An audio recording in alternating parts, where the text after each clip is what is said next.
नमस्कार, स्वागत है आप सभी का ज्ञान सम्मान के मंच पे। हम लोग यहाँ ईपीएफओ जो है 2023 को टारगेट करते हुए यहाँ पे जो है आपका टेस्ट सीरीज देख रहे थे। और इस क्रम में देखें तो यहाँ पे जो है आइए से बात करें अगर तो हम लोग यहाँ पे जो है 3 टेस्ट देख चुके हैं। आज इसका हम लोग टेस्ट नंबर जो है 4 देखेंगे। इसके अलावा ईपीएफओ के लिए जो है स्पेशल जिन टॉपिक पे जनरली ध्यान नहीं जाता है उस टॉपिक से रिलेटेड यहाँ पे एमसीक्यू हम आपको करा रहे हैं। तो आपके लिए जो है मैं जितना बेस्ट जो है कर सकता हूँ सारा प्रयास आपके लिए किया जाएगा। और इसके अलावा ईपीएफओ का जो रियल टाइम क्वेश्चन है यानी जो प्रीवियस ईयर क्वेश्चन है वो भी यहाँ पे आपको एक जो है 2021 वाला हम करा दिए हैं आपको। यानी जो 2020 वाला जो आपका एग्जाम होना था जो कोरोना के चलते 2021 में हुआ था। इसके अलावा 2-3 सेट मैं आपको और जो आया है वो मैं आपको करा दूंगा। साथ साथ जो भी जो है इम्पोर्टेंट टॉपिक है उसका एमसीक्यू भी मैं यहाँ पे आपको प्रोवाइड करा दूंगा ताकि आपको एग्जाम में अधिक प्रॉब्लम ना हो। जैसे सोशल सिक्योरिटी हो गया आपका। इसके अलावा देखेंगे तो आपका लेबर लॉ वगैरह हो गया। इन सब से जो है प्रश्न हर एक साल बनते हैं और बिल्कुल फैक्चुअल प्रश्न बनते हैं। तो बिल्कुल वहाँ पे प्रैक्टिस आपको जो है डेप्थ में जाके करने की ज़रूरत नहीं है। हम एक जो है आपको वीडियो में पूरे टॉपिक के ऊपर डिस्कशन किए थे कौन कौन टॉपिक से क्वेश्चन आते हैं कैसे आते हैं। वो शायद आई थिंक जो है टेस्ट नंबर 1 था। वहीं पे आपको जो है डिस्कशन किया गया है तो आप चाहे तो जाके वहाँ पे देख सकते हैं। अब आपके एग्जाम में महज जो है देखे तो 15+ दिन जो है शेष है। तो ऐसे में जो है आप प्रैक्टिस कर सकते हैं। आप जहाँ से रिवीजन कर रहे हैं रिवीजन कर सकते हैं। और टेस्ट सीरीज देके आप अपना जो है टाइम मैनेज कर सकते हैं। देखिए टेस्ट सीरीज जो है ईपीएफओ के लिए बहुत ही महत्वपूर्ण है। मैं पहले ही बता चुका हूँ क्योंकि यहाँ पे 120 आपके प्रश्न हैं और 120 मिनट ही हैं। ठीक है। तो यहाँ पे जो है आपको पता है कि चूंकि ऑफलाइन पेपर है तो आपको उसमें जो है ओएमआर सीट मिलेगा तो उसमें भी आपका कुछ टाइम एक्सपेंड होगा। तो ऐसे में आपका टाइम मैनेजमेंट काफ़ी इंपॉर्टेंट है। तो टेस्ट आप जरूर लगाएंगे। अच्छा पीडीएफ वगैरह के लिए आप लोग बात कर रहे थे तो पीडीएफ मैं प्रोवाइड कर देता हूँ। देखिए ये जो अभी मेरे सामने पीडीएफ है ये केवल क्वेश्चन का पीडीएफ है। ठीक है। तो ये एज इट इज आप जैसे बोलेंगे मैं इसको पहले प्रोवाइड आपको कर सकता हूँ। लेकिन वो पीडीएफ आने में मेरे पास ही कुछ लेट लग सकता है और थोड़ा सा देर हो ही जाता है। चूँकि आप सभी को पता है एज इट इज हम लोग जैसा सोचते हैं वैसा जो है कुछ जो है रिस्पॉन्स नहीं मिल पाता है। तो वो जो मैं पीडीएफ प्रोवाइड कराता हूँ वो हिंदी और इंग्लिश दोनों में होता है प्लस डिटेल सोल्यूशन होता है। ठीक है। और जो पीडीएफ अभी हम यूज कर रहे हैं इसमें आपको केवल जो है प्रश्न ही प्रश्न है। ठीक है। तो यहाँ पे आपको केवल प्रश्न देखने को मिलेंगे बाकी सोल्यूशन वगैरह नहीं मिलेगा। यदि आप सब कमेंट करेंगे तो मैं इसको जो है आपको पैरेलली आपको प्रोवाइड कर दूंगा। ठीक है। बाकी डिटेल सोल्यूशन एक आध दिन में आपको पीडीएफ अपलोड हो ही जाता है तो थोड़ा सा पेशेंस बना के रखेंगे। पीडीएफ जो है हम अपलोड कर देंगे। यहाँ पे देखिए जो भी टेस्ट किया गया है चाहे हम यूपी पीसीएस को लेकर बात करें वहाँ पे 30+ टेस्ट हम लोग देखे थे। और इन सारे का जो है पीडीएफ हम यहाँ पे आपको उपलब्ध करा दिए हैं। आप सभी के लिए जो है पीडीएफ कोई बड़ी इशू नहीं है चूंकि ये चैनल ही क्रिएट किए हैं ताकि जिन तक जो है क्वालिटी कंटेंट नहीं पहुंच पाता है वो भी अब इस कंटेंट से जो है वंचित ना रह सकें। इसी मकसद से क्रिएट किया गया है। आप सभी की मदद के लिए क्रिएट किया गया है। बाकी आप लोग कमेंट वगैरह करते रहेंगे कोई इशू होगा आप कमेंट करते हैं अच्छा है अच्छी बात है कमेंट करना चाहिए। हमें पता चलता है कि आखिर क्या प्रॉब्लम इशू हो रहा है। ठीक है। तो पीडीएफ मैं टेस्ट नंबर 1 से लेकर टेस्ट नंबर 3 तक आप लोग अपलोड कर दिया हूँ जाके आप लोग देख सकते हैं। ठीक है। अंग्रेजी वाले भी जाके देख सकते हैं वो हिंदी एज वेल एज आपको इंग्लिश में भी मौजूद है। अच्छा इसके अलावा जो है पैरेलल यहाँ पे एनसीईआरटी करके एक आपका बैच चल रहा है जो फाउंडेशन बैच है चाहे तो आप वहाँ पे जाके देख सकते हैं। वहाँ पे लगभग जो है आपको 10-11 लेक्चर अभी तक अपलोड हो चुका है। वो बैच अभी एक आध दिन थोड़ा सा इधर जो है डिले रहेगा क्योंकि थोड़ा टाइम मैनेज नहीं हो पा रहा है अभी। तो इसके बाद जो है कुछ दिन बाद हम जस्ट उसको स्टार्ट करेंगे। आर ओ का जो टेस्ट सीरीज आप लोग थोड़ा सा जो है पेशेंस बना के रखेंगे चूंकि आपका एग्जाम अभी फॉर्म भी आपका फिलअप नहीं हुआ है। तो थोड़ा सा मेरा ध्यान केंद्रित अभी ईपीएफओ पे हुआ है। बाकी आपके लिए भी टेस्ट हम जल्द ही करेंगे तो बिल्कुल थोड़ा सा आप लोग पेशेंस जो है बना के रखेंगे। ठीक है। चलिए तो अगर आप पीडीएफ वगैरह चाहते हैं तो टेलीग्राम ग्रुप का लिंक दिया हुआ है आप जाकर वहाँ पे ज्वाइन कर सकते हैं। यदि आप एक फाउंडेशन बैच में आप इंटरेस्ट रखते हैं तो आप जो है एनसीईआरटी बैच में भी जाके आप ज्वाइन कर सकते हैं। चलिए हम लोग देखते हैं आज इसका टेस्ट नंबर 4। तो जैसा मैं आपको पहले ही बताया हूँ कि आप जो है टेस्ट देखें नहीं। बिल्कुल मेरा यही कहना है कि एक बार करें और सर्वश्रेष्ठ करें। यानी एक एक प्रश्न जो है मैं आपको यहाँ पे शो करता हूँ आप जो है पैरेलली मेरे पैरेलल क्या करेंगे आंसर करने का प्रयास करेंगे। यदि आपके पास ओएमआर सीट है तो ओएमआर सीट ले ले। अगर आपके पास ओएमआर सीट नहीं है तो आप एक पेज लेके नंबरिंग कर ले 1 से लेके 120 तक और एक एक प्रश्न को जो है उत्तर देने का प्रयास करें। बाकी मैं एक्सप्लेन तो करूंगा ही। ठीक है। इसका ये टेस्ट नंबर 4 है। ठीक है। 2 घंटे का होता है आप सभी को पता है। यहाँ पे चूंकि ये 100 मार्क्स होता है बट ये कंसेप्ट मैं आपको समझा दिया हूँ। ठीक है। चलिए, निगेटिव वगैरह होता है आप सभी को पता ही है, तो इस सब बातों का ध्यान में रखते हुए अपना टेस्ट देंगे। तो ये जो टेस्ट हम लोग कर रहे हैं DIS से कर रहे हैं, आप सभी को पता है। आप चाहें तो अब यहाँ पे जाके PDF वगैरह देख सकते हैं। चलिए, पहला क्वेश्चन है, ग्रेजुएटी भुगतान अधिनियम 1972 के तहत देय ग्रेजुएटी की अधिकतम राशि कितनी है। अब देखिए, मैं आपको बार बार बोलता हूँ, प्रश्न जब भी आप देखते हैं तो इसका नेचर देखें, क्या क्या आपके एग्जाम में कैसे क्वेश्चन पूछा जाता है। इन सब टॉपिक से, चाहे आपका सोशल सिक्योरिटी हो गया, लेबर लॉ वगैरह हो, यहाँ से केवल फैक्चुअल क्वेश्चन ही पूछा जाता है। तो आप डायरेक्टली यहाँ पे जो भी तथ्य आपको दिखता है ना, याद कर लें। ठीक है, ज़्यादा वहाँ पे दिमाग खर्च करने की बिल्कुल जरूरत नहीं है। तो पहला सिंपल पूछा है कि ग्रेजुएटी भुगतान अधिनियम 1972 के तहत जो देय ग्रेजुएटी होती है, इसकी अधिकतम राशि कितनी होती है। देखिए, जो ग्रेजुएटी भुगतान अधिनियम आया था 1972 में, ये किस व्यक्ति को मिलता है। अगर कोई भी व्यक्ति, मान लीजिए किसी भी विशेष कोई प्रतिष्ठान है या कोई संगठन है, उसमें कम से कम यदि 5 वर्ष तक लगातार अगर सेवा अपना दिया है, तो उसी को ग्रेजुएटी जो है पाने का अधिकार होता है। और इसमें देखेंगे तो आपको मैक्सिमम जो है 10 लाख रुपए दिया जाता है। ठीक है, चलिए अगला प्रश्न देखते हैं। ग्रेजुएटी जो है भुगतान अधिनियम 1972 के तहत ग्रेजुएटी प्राप्त करने के लिए न्यूनतम सेवा क्या है। अब देखिए, हम जो एक्सप्लेन किए वही यहाँ पे पूछ दिया गया है। तो न्यूनतम सेवा कितना होगा, 5 साल कम से कम होना चाहिए, अगर अधिक हो तो आपको कोई बात नहीं है। और ये सेवा कैसा होना चाहिए, निरंतर होना चाहिए। कंटिन्यू अगर 5 साल है तभी आपको ग्रेजुएटी जो है राशि प्राप्त होगा। ठीक है, चलिए आगे देखते हैं। यदि कर्मचारी ने नमिता यानी जो नॉमिनी होते हैं नहीं बनाया है, तो कर्मचारी की मृत्यु के बाद जो है आखिर क्या होगा। आप सभी को पता है, जो भी कंपनी में अगर काम कर चुके होंगे, ठीक है, तो उनको तो नॉलेज होगा ही। ठीक है, जब भी आप किसी कंपनी में क्या होते हैं, एंट्री करते हैं, तो आपको एक फॉर्म दिया जाता है, तो वहाँ पे एक नॉमिनी का नाम भरना होता है। ठीक है, तो मान लीजिए आकस्मिक किसी का जो है देहांत हो जाता है, तो ऐसे केस में जो है पे किसको किया जाएगा। ठीक है, तो ऐसे करके देखिए, ऑप्शन यहाँ पे क्या है, ग्रेजुएटी लैप्स हो जाएगी। कर्मचारी की नमिता को ग्रेजुएटी का भुगतान किया जाएगा। कर्मचारी का भुगतान कर्मचारी के कानूनी उत्तराधिकार को दिया जाएगा। तो बिल्कुल बात है, अगर नहीं बनाया हो गया होगा तब भी जो है आपका जो भी कर्मचारी का कानूनी उत्तराधिकारी होगा, ठीक है, उनको क्या किया जाएगा, आपको दे दिया जाएगा उनका मृत्यु होने के बाद। ठीक है, जो भी पैसा बनेगा तो उनका जो भी आपको कानूनी तौर पे उत्तराधिकार होगा उन्हीं को दिया जाएगा। ठीक है, बाकी अगर वो नाम मेंशन कर दिए हैं तो उन्हीं को दिया जाएगा। अगला प्रश्न देखिए, कितने दिनों के भीतर नियोक्ता उस व्यक्ति को ग्रेजुएटी जो है भुगतान करेगा जिसे ये आपको दे है। तो कितने दिन के अंदर जो है ये किया जाता है, ये आपसे पूछा गया है। यहाँ पे देखिए, ऑप्शन है आपका 15 है, 30 है, 45 है, 60 है। तो 30 दिन के भीतर जो है ग्रेजुएटी भुगतान करना आवश्यक होता है, कोई भी नियोक्ता है। ठीक है, कर्मचारी अगर है तो नियोक्ता को जो है कर्मचारी को आपका कम से कम जो है, कम से कम नहीं, 30 दिन के अंदर जो है उसको आपको भुगतान कर देना होता है। ऑप्शन याद रखेंगे, ये सब फैक्चुअली क्वेश्चन है। आगे देखिए, प्रश्न नंबर 5, ग्रेजुएटी भुगतान अधिनियम 1972 के अनुसार पूर्ण वर्ष की सेवा का अर्थ क्या है। पूर्ण वर्ष किसको बोलते हैं, ये आपसे पूछा जा रहा है। 1 साल का पूर्ण सेवा, 2 साल का, 3 साल का या 4 साल का। तो इसका सही ऑप्शन हो जाएगा आपका 1 साल का। ठीक है, 1 वर्ष का निरंतर अगर सेवा आप देते हैं तो ग्रेजुएटी भुगतान अधिनियम 1972 के अनुसार इसको पूर्ण वर्ष का सेवा हम बोलते हैं। ठीक है, याद रखेंगे। आगे देखते हैं, प्रश्न नंबर 6। अगला देखिए, मातृत्व जो है लाभ अधिनियम 1961 के तहत चिकित्सा बोनस की अधिकतम राशि कितनी होती है। अच्छा, जिनको लेक्चर अगर मान लीजिए स्लो लग रहा है, यूट्यूब तो आपको ऑप्शन देता है, आप क्या करेंगे, 1.25, 1.5, या इस अभी भी आपको स्लो लग रहा है तो 1.75 या 2.0 करके आप इसको देख सकते हैं। ठीक है, ऐसे में आप टाइम जो है बचा सकते हैं। तो देखिए, अगला प्रश्न क्या बोल रहा है, मातृत्व लाभ अधिनियम। अच्छा, ये जो अभी हम लोग टेस्ट देख रहे हैं, ये एक तरह का सेक्शनल टेस्ट है, यानी यहाँ पे 2-3 सब्जेक्ट का कॉम्बिनेशन है। जल्द ही आपको फुल लेंथ का जो है टेस्ट देखने को मिलेगा। तो मातृत्व लाभ अधिनियम 1961 के तहत चिकित्सा बोनस की अधिकतम राशि कितनी है, पूछा गया है। अधिकतम राशि बताना है।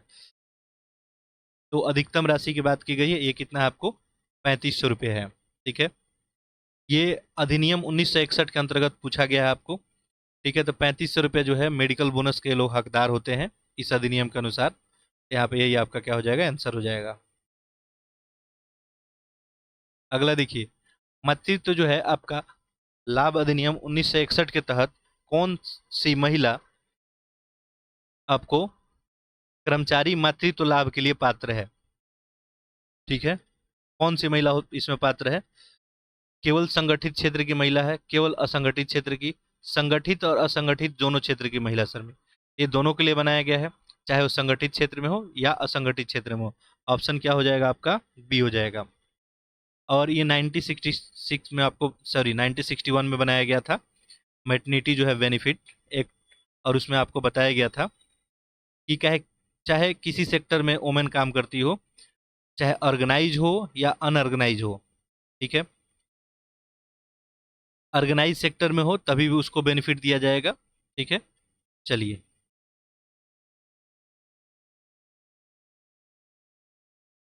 या आपको सेंट्रल जो है गवर्नमेंट का हो। अगला देखिए क्वेश्चन नंबर 8। अब इसमें जो है थोड़ा सा क्या है, ये DIS का प्रिंट ज़्यादा है तो मैं ऐसे पढ़ देता हूँ, बाकी PDF आपको दे ही दूंगा। ठीक है, क्या एक महिला जो है कर्मचारी 2 से अधिक बच्चों के लिए मातृत्व लाभ जो है प्राप्त कर सकती है क्या? ठीक है, प्रश्न पूछा गया है। तो यहाँ पे हाँ, बच्चे की संख्या में कोई सीमा नहीं है, नहीं, मातृत्व लाभ जो है केवल पहले 2 बच्चों के लिए उपलब्ध है, हाँ लेकिन सिर्फ तीसरे बच्चे के लिए। ठीक है, यही ऑप्शन आपका क्या हो जाएगा? सही हो जाएगा। मातृत्व लाभ अधिनियम में बताया गया है आपको, एक महिला कार्यकर्ता कोई भी है 3 बच्चों तक जो है मातृत्व लाभ की हकदार है। तो बिल्कुल बात सही है कि यहाँ पे तो 2 से अधिक के लिए पूछा था, तो 2 से अधिक में 3 भी आता है, तो 3 तक के लिए क्या हो, हकदार है। चलिए, तो ऑप्शन सी हो जाएगा। अगला है आपको, मातृत्व लाभ अधिनियम 1961 के अनुसार गर्भस्राव या गर्भपात की स्थिति में मातृत्व जो है अवकाश की अवधि क्या होगी? ठीक है, जो अवकाश मिलता है आपको उसकी अवधि पूछी जा रही है, 4 सप्ताह है, 6 सप्ताह। यहाँ पे 6 सप्ताह आपका सही आंसर हो जाएगा। ठीक है, यहाँ पे देखिए मेंशन किया जा रहा है 1961, ध्यान देंगे, तो 1961 के अनुसार जो है आपको 6 सप्ताह दिया जाता है। आगे देखिए, 1961 के मातृत्व लाभ अधिनियम के तहत क्या नियोक्ता को महिला कर्मचारी के लिए क्रेच की सुविधा प्रदान करने की आवश्यकता होती है? ठीक है, हाँ, 50 या अधिक कर्मचारी वाले सभी प्रतिष्ठानों के लिए। बिल्कुल जी, ये बात सही है कि 1961 में मातृत्व लाभ अधिनियम के तहत बताया गया है कि नियोक्ता को महिला कर्मचारी के लिए क्रेच की सुविधा, ये क्रेच की सुविधा देने के लिए 50 या उससे अधिक कर्मचारी वाला कोई प्रतिष्ठान है तो वहाँ पे आपको ये दिया जाएगा। आपको अधिनियम देखेंगे, पढ़ेंगे, धारा 111 में लिखा हुआ है कि कोई भी प्रतिष्ठान है, मान लीजिए, जिसमें 50 या अधिक कर्मचारी हैं, तो जो भी निर्धारित सीमा के अंदर कोई भी आपको जो दैनिक नर्सरी होता है यानी क्रेच स्थापित करने की आवश्यकता होती है। चलिए आगे देखते हैं हम लोग। प्रश्न जो है 11, देखिए क्या पूछा गया यहाँ पे, भारतीय संविधान का कौन सा अनुच्छेद जबरन श्रम को जो है प्रतिबंधित करता है? अनुच्छेद 23 है, 24, 25, 26, आप इसका आंसर जान ही रहेंगे। ये कौन सा अनुच्छेद? 23 है। ठीक है, अनुच्छेद 23 में जो है जबरन श्रम से प्रतिबंध देता है। और इसमें देखेंगे तो चाहे मानव तस्करी हो, बेगार हो, या कोई भी अन्य जो है समान प्रकार का जबरन जो है श्रम जो है निषिद्ध कराया गया है।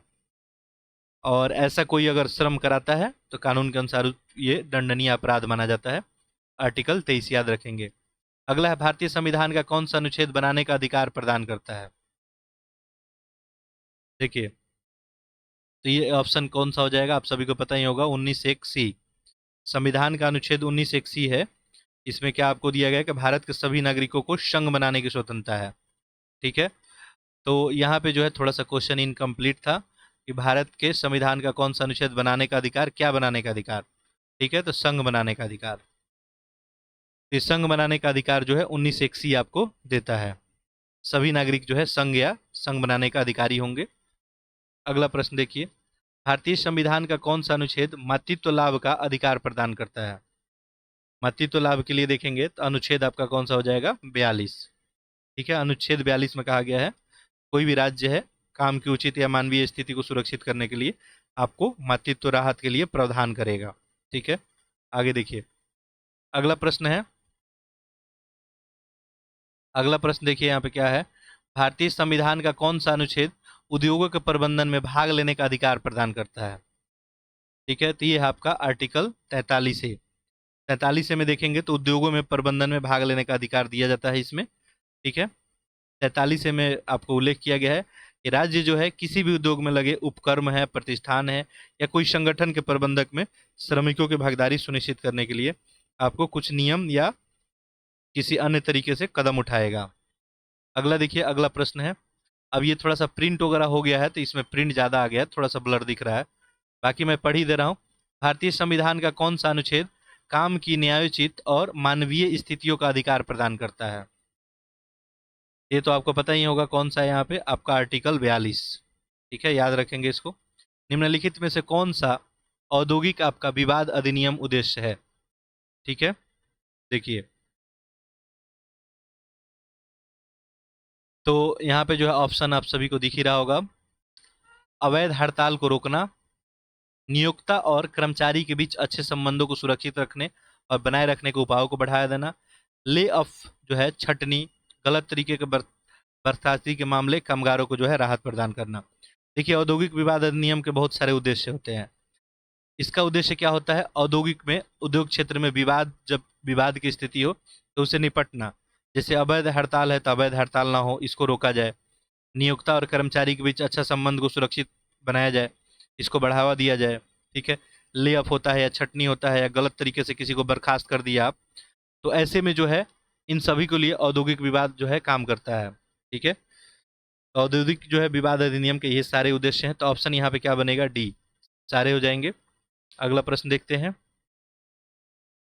देखिए यहाँ पे क्या पूछा गया है। कार्य समिति के संदर्भ में निम्नलिखित कथनों पर विचार कीजिए। ठीक है, यहाँ पे देखेंगे तो दो ऑप्शन दिया गया है, बताना है उपरोक्त में से कौन सा आपको कथन सही है। देखिए, इसमें जो है नियोक्ता और प्रतिष्ठान में लगे कामगारों के प्रतिनिधि बराबर संख्या में होते हैं। कार्य समिति में श्रमिकों के प्रतिनिधि के रूप में किसी को भी चुना जा सकता है। देखिए, यहाँ पे दूसरा स्टेटमेंट आपको जो है क्या है, बिल्कुल गलत है। कामगारों को जो है प्रतिनिधि को देखेंगे तो प्रतिष्ठान में लगे कामगारों में से ही पंजीकृत ट्रेड यूनियन को परामर्श से चुना जाता है, ऐसा नहीं किसी को चुना जाएगा, तो ये तो गलत हो गया। बाकी पहला स्टेटमेंट आपको क्या सही है? इसमें नियोक्ता प्रतिष्ठान में लगे कामगारों के प्रतिनिधि बराबर संख्या में होते हैं। इसकी बात हो रही है कार्य समिति की। ठीक है, अब जो है सेक्शन 3 में देखेंगे, धारा 3 में, इसमें जो है आपको लिखा गया 1947 के औद्योगिक विवाद अधिनियम के धारा 3 में एक्सप्लेन जो है अच्छे से किया गया है कि कोई मान लीजिए औद्योगिक प्रतिष्ठान का मामला है, कोई भी प्रतिष्ठान है जिसमें 100 या अधिक आपको कामगार कार्यरत हैं, तो उपयुक्त जो है सरकार नियोक्ता से कार्य समिति गठित करने का अपेक्षा जो है कर सकती है। 100 या अधिक से होगा तभी ये जो है किया जा सकता है। अगला देखिए, प्रश्न नंबर 18। यहाँ पे देखिए क्या पूछा गया। एक व्यक्ति को श्रम न्यायालय में पीठासीन अधिकारी के रूप में नियुक्त किया जा सकता है यदि वह कम से कम किसी प्रांतीय राज्य अधिनियम के तहत पीठासीन अधिकारी रहा है। यानी क्या कंडीशन उसके लिए होगा? तो कम से कम 5 वर्ष के लिए वो रहा हो तो। अगला प्रश्न देखिए, वह समय अवधि क्या होगी जिसमें उपयुक्त सरकार द्वारा मध्यस्थता के सभी निर्णय को इसकी प्राप्ति की तिथि से प्रकाशित किया जाना चाहिए? औद्योगिक विवाद जो है अधिनियम 1947 में देखेंगे तो धारा जो है 70B1 में बताया गया है आपको कि मध्यस्थता के सभी निर्णय उचित सरकार द्वारा इसकी प्राप्ति की जो है तारीख से 30 दिन के भीतर जो है प्रकाशित की जाती है, याद रखेंगे। अगला देखिए, अगला प्रश्न है आपका, सार्वजनिक उपयोगिता सेवा में नियोजित किसी व्यक्ति अनुबंध के उल्लंघन में कितने समय पहले नोटिस देना अनिवार्य होता है? तो सारा ये क्वेश्चन जो आपसे पूछा गया है, ये पूछा गया है औद्योगिक विवाद अधिनियम 1947 से। कंटिन्यू आपसे क्वेश्चन पूछा जा रहा है, तो 1947 का अधिनियम आप देखेंगे तो सारा ये क्वेश्चन आप सॉल्व कर लेंगे। जिनको पता होगा वो सॉल्व कर पा रहे होंगे इजिली। देखिए, औद्योगिक जो विवाद अधिनियम 1947 है उसमें धारा आप 22 देखेंगे। इसमें लिखा है आपको कि सार्वजनिक जो है उपयोगिता सेवा में नियोजित कोई भी व्यक्ति अनुबंध के लिए उल्लंघन के हड़ताल पे नहीं जाएगा। ठीक है, तो यहाँ पे बोला है कि कितने समय पहले नोटिस देना अनिवार्य होता है अगर ऐसा आपको काम करना है तो ये जो है हड़ताल से 6 सप्ताह पहले। ठीक है, ऐसे आप डायरेक्टली नहीं जा सकते हैं, नियोक्ता को हड़ताल करने से 6 सप्ताह भीतर जो है नोटिस दिए बिना। ठीक है, चलिए आगे बढ़ते हैं। नेक्स्ट है आपको, खनन उद्योग में काम करने पर कितने दिनों की सेवा को निरंतर सेवा माना जाता है? निरंतर सेवा। ठीक है, तो इसमें देखेंगे तो 1 से जो है 90 दिन। ठीक है, निरंतर सेवा आपको जो है एक अवधि के लिए काउंट किया जाता है, कंटिन्यूअस आपको काम करने के लिए। और जिसमें देखेंगे निरंतर सेवा में बीमारी जो है आपका, या अधिकृत छुट्टी, दुर्घटना, हड़ताल, ठीक है, हो सकता है, ये अवैध इसमें नहीं माना जाता है, ठीक है। बस याद रखेंगे 190 दिन जो है निरंतर सेवा माना जाता है। कितना? 190 दिन। अगला देखिए, प्रश्न नंबर 22। हड़ताल के संबंध में बताना है, निम्नलिखित कथनों विचार कीजिए और बताइए कि कौन सा इसमें आपको सही होगा। एक अधिकृत हड़ताल को बिजली की हड़ताल के रूप में जाना जाता है, ठीक है। अधिकृत हड़ताल, देखिए संघ के सहमति से बुलाई जाने वाली जो हड़ताल है उसी को हम लोग अधिकृत हड़ताल बोलते हैं।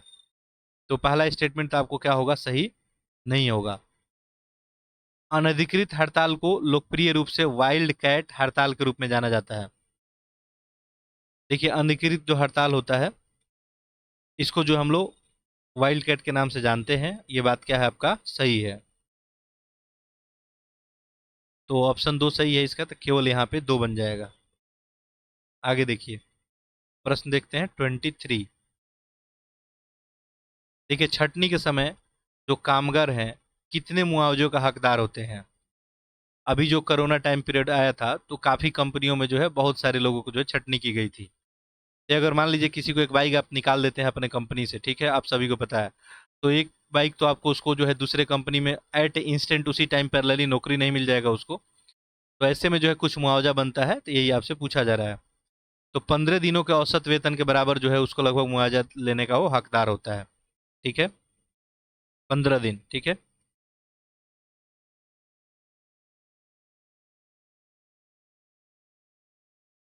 अगला देखिए, ट्रेड यूनियन के संबंध में निम्नलिखित पर विचार कीजिए। 3 स्टेटमेंट दिया है, इसमें पूछा है कौन सा आपको सही नहीं है, ठीक है।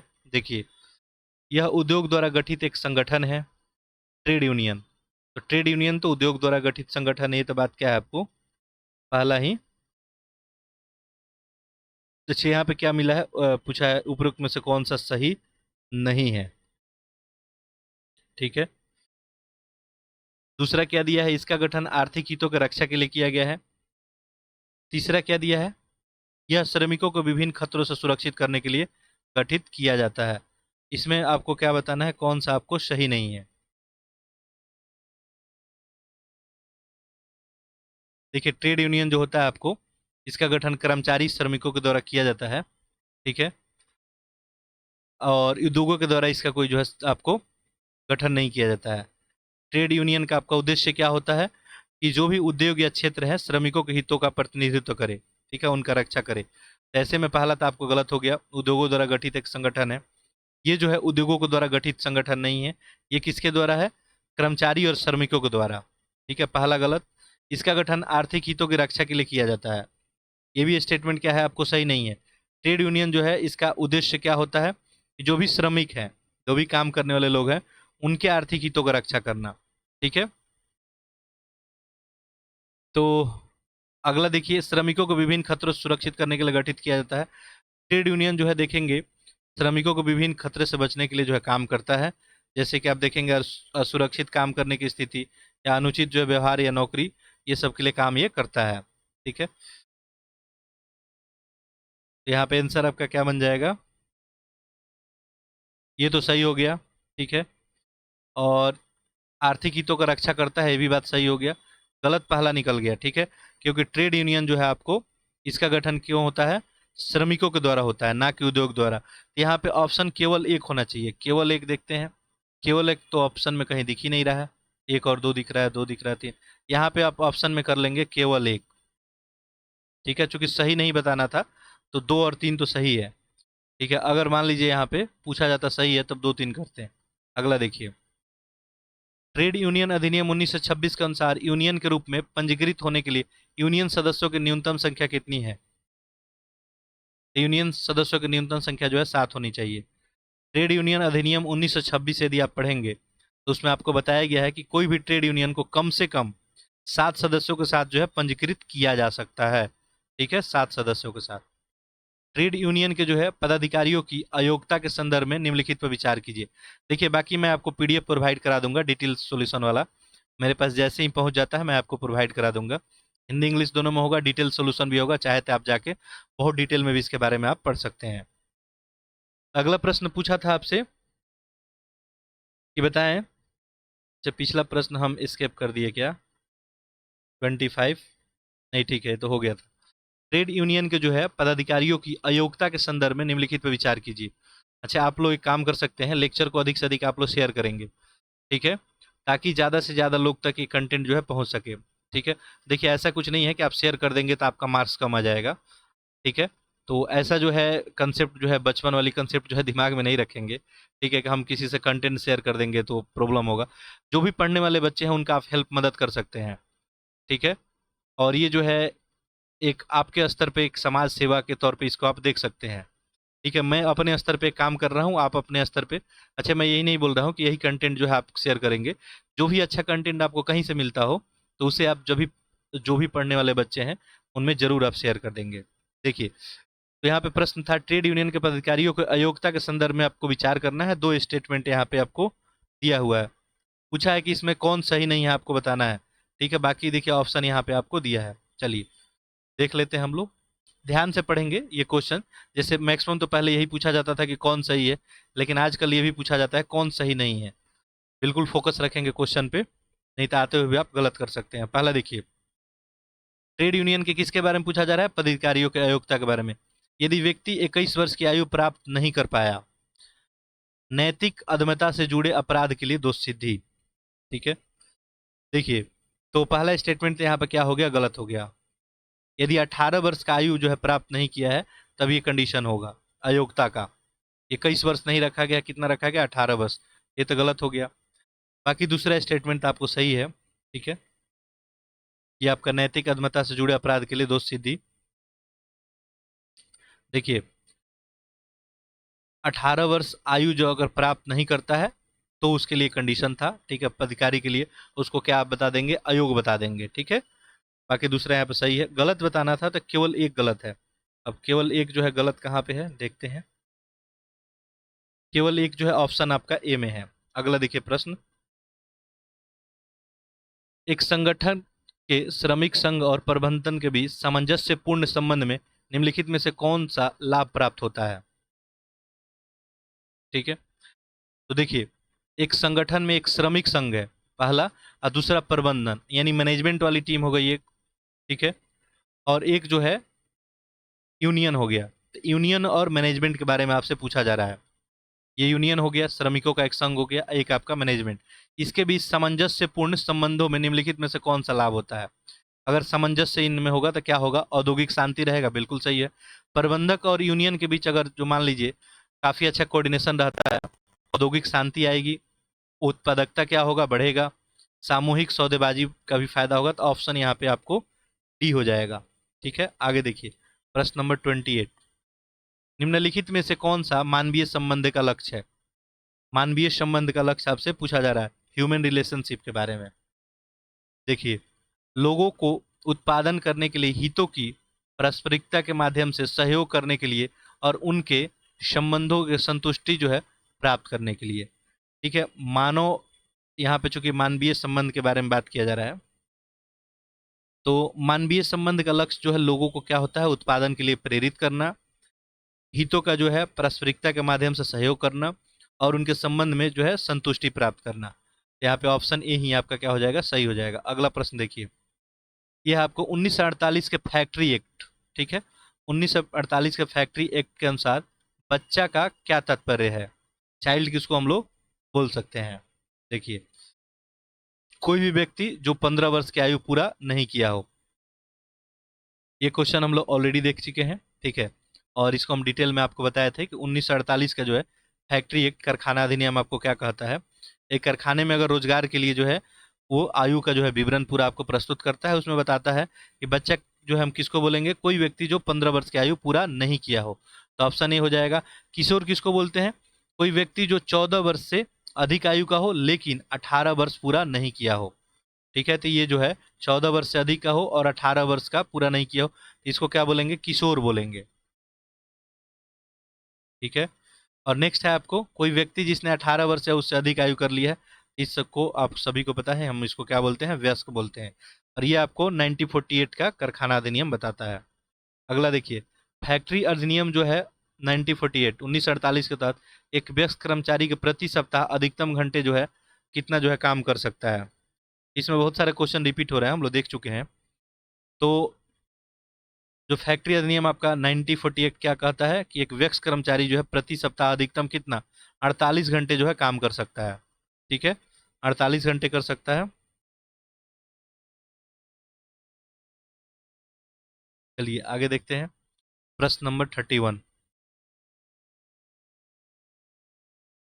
देखिए क्या पूछा गया है इसमें। 1948 के कारखाना अधिनियम के तहत किसी कार्यस्थल को कारखाना माने जाने के लिए आवश्यक श्रमिकों का न्यूनतम जो है संख्या क्या होगा। देखिए मान लीजिए कोई भी कार्यस्थल है तो उसको हम लोग कारखाना जो है कब मानेंगे, श्रमिकों की संख्या कम से कम उसमें कितनी होनी चाहिए, ये आपसे पूछा जा रहा है। इसमें क्या बताया गया आपको 1948 के कारखाना अधिनियम में कि श्रमिकों का संख्या कम से कम आपको 10 होना चाहिए, या 10 से अधिक हो तो कोई दिक्कत ही नहीं है, ऑप्शन बी हो जाएगा। ठीक है,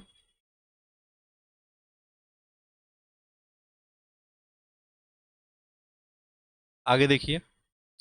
और ये कंडीशन वहां पे दिया गया था आपको 1948 में कि मान लीजिए उसमें ये बताया गया कि ये किन परिसरों पर जो है लागू होगा, जहां आपको बिजली की सहायता से एक निर्माण प्रक्रिया की जाती है और वहां पे 10 या अधिक श्रमिकों कार्यरत हैं। ठीक है, और जहां मान लीजिए बिजली की सहायता के बिना किया जाता है तो वहां पे 20 या अधिक जो है आपको श्रमिक कार्यरत है। इसलिए अगर यहाँ पे जो है आपको 10 जो है ऑप्शन दिखे तो 10 आप कर सकते हैं। अब क्वेश्चन में यदि मेंशन कर दे मान लीजिए कि 1948 के कारखाना अधिनियम के तहत जो है किसी कार्यस्थल की जगह पे आपको मेंशन कर देता बिजली की सहायता से जहां जो है आपको निर्माण की प्रक्रिया की जा रही है, तब भी आपका आंसर 10 हो जाता। लेकिन यहाँ पे मेंशन कर देता कि बिजली की सहायता के बिना, तब आपका आंसर क्या हो जाता, 20 हो जाता। ठीक है, बाकी नॉर्मल जो है ये आंसर हम लोग करेंगे। आगे देखिए प्रश्न नंबर 32। यहाँ पे क्या पूछा गया है, एक अधिभोगी यानी ऑक्युपायर जो है इसके कर्तव्यों के बारे में निम्नलिखित कथनों पर विचार कीजिए ऑक्युपायर के। ठीक है, पहला देखिए क्या लिखा गया है, स्वास्थ्य संबंधित खतरे के बिना कारखाने में सुरक्षित संयंत्र और कार्य प्रणाली बनाए रखना, वस्तुओं और पदार्थ के उपयोग, रख रखाव, भंडार और परिवहन में स्वास्थ्य संबंधित खतरों की सुरक्षा और अनुपस्थिति सुनिश्चित करना।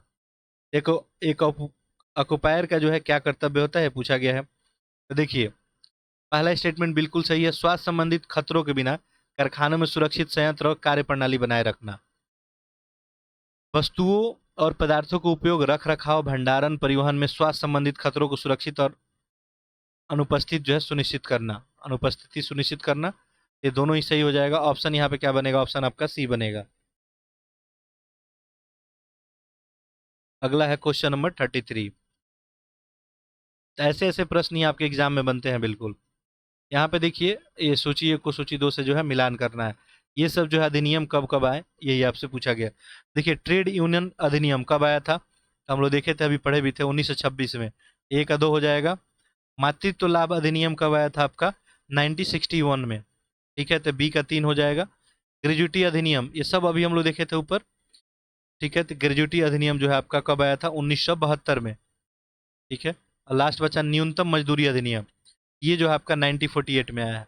तो 2 3 4 1, 2 3 4 1 ऑप्शन देख ले, ये ऑप्शन हो जाएगा सी।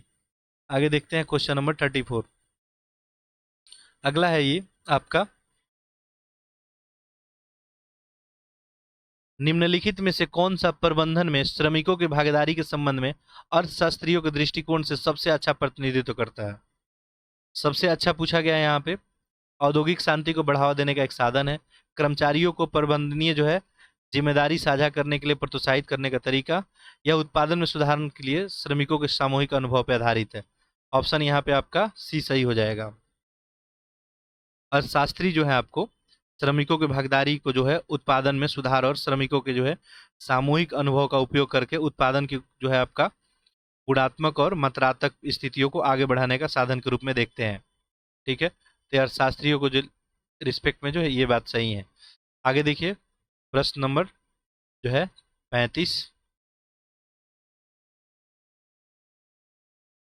स्व प्रबंधन के सिद्धांत पे किस देश ने WPM प्रणाली जो है आधारित है। ठीक है, देखिए तो इसका जो है सही ऑप्शन क्या हो जाएगा, यूगोस्लाविया। ठीक है, WPM की यहाँ पे बात की जा रही है, यानी आपका वर्कर जो है participation in management, worker participation in management जो है आपका प्रैक्टिसेस की बात की गई है। ये जो है आपको 1950 में ये बना था आपको। ठीक है, 1950 में जो है स्थापित किया गया था आपको प्रबंधन प्रथाओं में श्रमिकों की भागीदारी के लिए, और ये आपका यूगोस्लाविया में ये जो है सबसे पहले ये शुरू किया गया था। आगे देखिए, अगला प्रश्न है आपको, कार्यकर्ता भागीदारी के किस मॉडल में कर्मचारी को कंपनी में रियायती दरों पर शेयर खरीदना या उन्हें उनके मुआवजे के हिस्से के रूप में प्राप्त करना शामिल है? तो सामूहिक सौदेबाजी में लाभ जो है साझेदारी में कर्मचारी स्टॉक स्वामित्व योजना। ठीक है, ये इसका ऑप्शन जो है सही हो जाएगा, यानी ESOP। ठीक है, ESOP क्या होता है आपका, एम्प्लॉय जो है स्टॉक ऑनरशिप आपका प्लान्स। आगे देखिए, सामूहिक जो है सौदेबाजी शब्द किसने जो है इजाद किया है, किसके द्वारा इजाद किया गया है सामूहिक सौदेबाजी? ये जो आपको ग्रेट ब्रिटेन के थे आपको सिडनी और ब्रिटाइट्स वेब, ऑप्शन आपका ए हो जाएगा।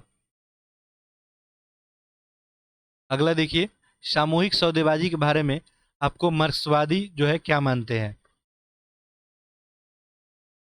यहाँ पे मार्क्सवादियों का क्या मानना है सामूहिक जो है सौदेबाजी को लेके, यानी जो कलेक्टिव जो है बार्गेनिंग की बात हो रही है। ठीक है, सामूहिक सौदेबाजी यानी कलेक्टिव बार्गेनिंग। तो इनका मानना था आपको कि पूंजीवादी समाजों में पूंजी और श्रम के बीच वर्ग संघर्ष एक संस्थागत जो है अभिव्यक्ति है, ऑप्शन यहाँ पे बी बन जाएगा।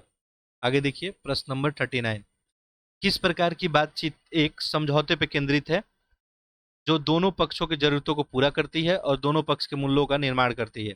ये जब जब दोनों पक्ष की बात आएगी तो यहाँ पे दो ही पक्ष होंगे ना। आप कंपनी में जाते हैं, दो ही पक्ष तो होते हैं, एक जो है काम करने वाले, एक नियम बनाने वाले। ठीक है, यानी नियम कौन बनाता है, कंपनी का मैनेजमेंट बनाता है।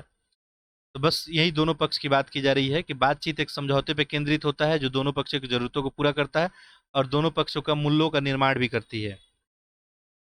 ये जो आपको है एकीकृत जो है सौदेबाजी है।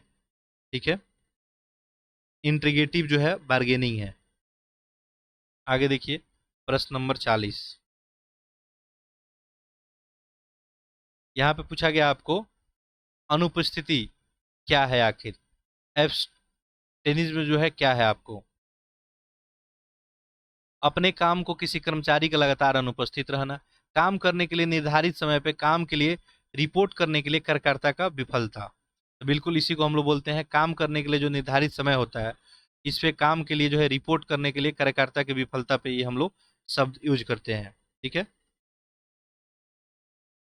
अगला देखते हैं क्वेश्चन नंबर 41, किस प्रकार की आपको अनुपस्थिति को आवश्यकता के बजाय आदत माना जाता है? ठीक है, तो ये देखेंगे इसमें, तो आपको अनुपयुक्त अनुपस्थिति को जो है आपको आवश्यकता के बजाय जो है आदत माना जाता है। आगे प्रश्न देखते हैं, आमतौर पे किस प्रकार के शिफ्ट में अनुपस्थिति की दर अधिक होती है? ठीक है, अनुपस्थिति की दर जो है अधिक होती है पूछा गया है, दिन के शिफ्ट में, रात के में, दिन रात में, दोनों में।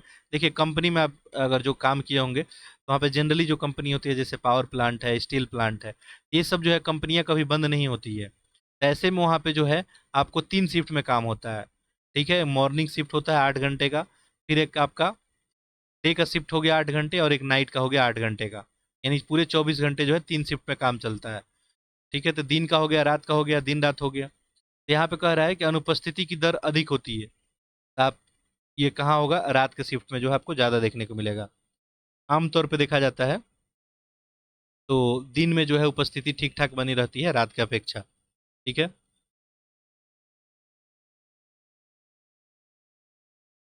अगला देखिए, लेबर जो है टर्नओवर को न्यूनतम रखना क्यों आवश्यक है? आखिर क्यों जरूरत है इसका? लागत कम करने के लिए, दक्ष बढ़ाने के लिए, श्रमिकों की एक संपत्ति और जितना संभव हो उतने समय के लिए बनाए रखा जाना चाहिए। ठीक है, लेबर टर्नओवर को कम करने रखना महत्वपूर्ण क्यों है?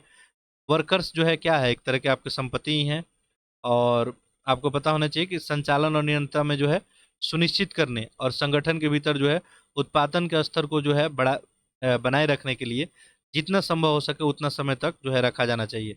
ऑप्शन है यहाँ पे सी बनेगा। आगे देखिए, श्रम टर्नओवर के कारण क्या होते हैं।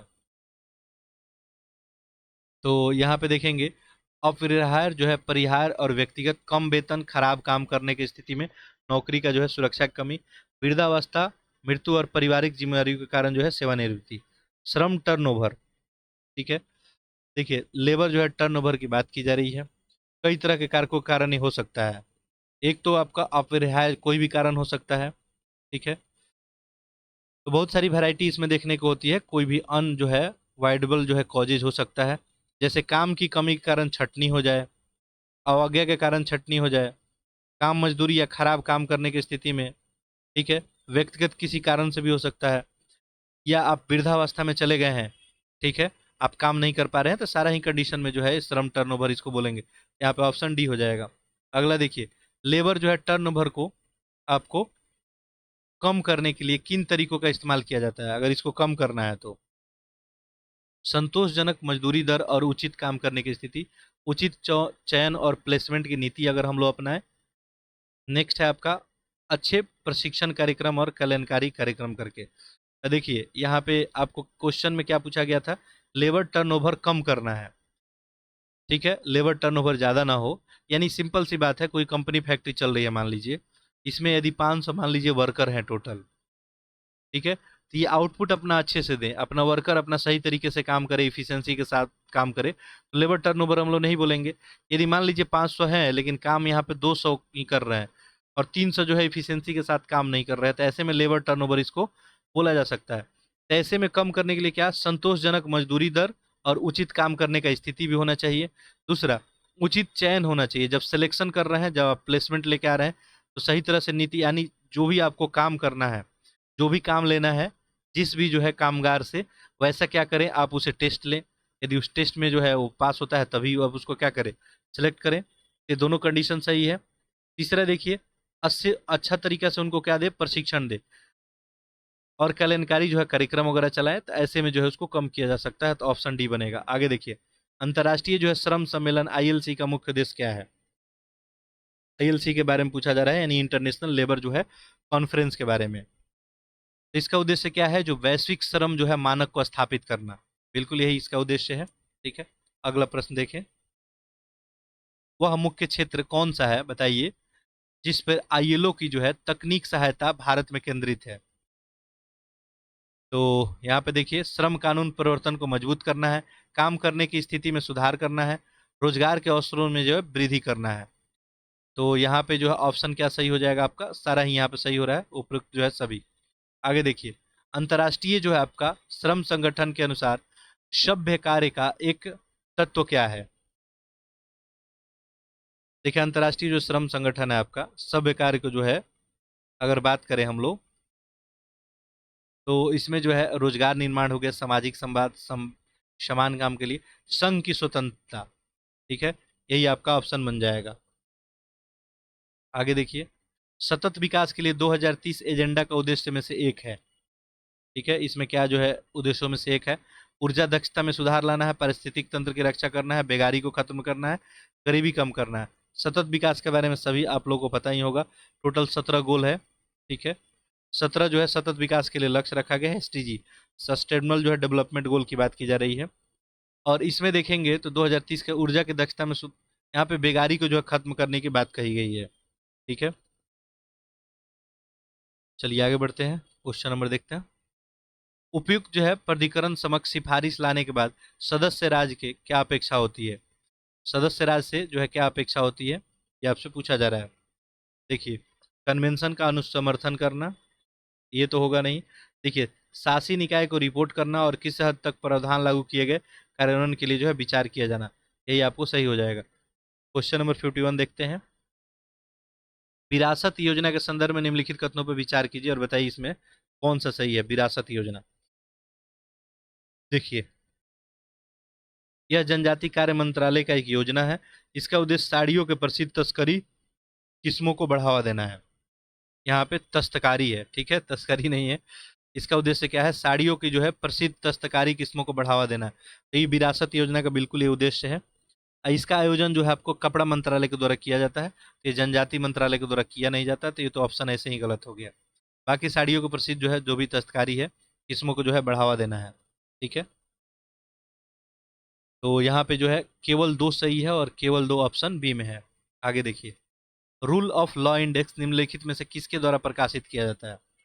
रूल ऑफ लॉ इंडेक्स, ये आप सभी को पता होना चाहिए, वर्ल्ड जो है जस्टिस प्रोजेक्ट।